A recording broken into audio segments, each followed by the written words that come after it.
family and friends, and welcome to this week's episode of Family Talk, the place where you can get ideas to help you continue the discussion at home about this week's Bible story.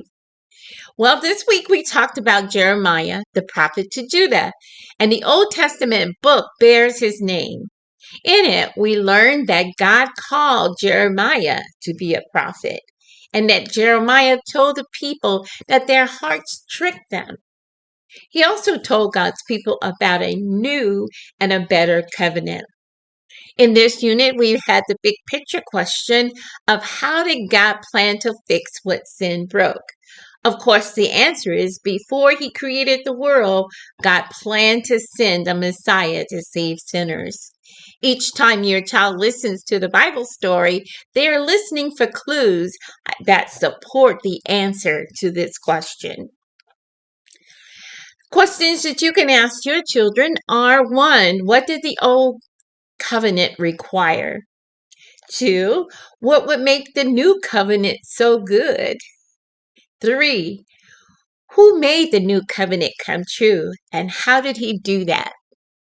4, how does sin make our hearts tricky and how have you seen your heart be tricky? 5, what makes the new covenant God planned to make with his people better than the old one? Some activities for this week. 1, you can plan a trip to a local flea market or secondhand store and work with your child to select an item that you think that you can flip into something new or better. And then over the next few weeks, work on the renovation project and discuss how Jesus makes our hearts new and better. Another activity is to play with rocks and Play-Doh. And while you do, read Habakkuk chapter 36, verses 26 and 27. Compare the rocks and the Play-Doh to stone and flesh and talk about how God can give us the power to obey him.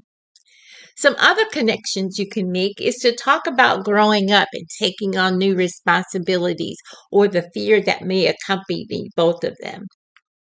You can contrast the things that they did as a baby or a toddler that they no longer do, or things that they will be able to do as they get older, like driving or voting.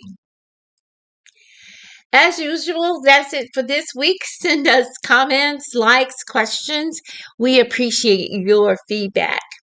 Next week, they will hear how God answered Habakkuk when he asked, why do you, God, let bad things happen?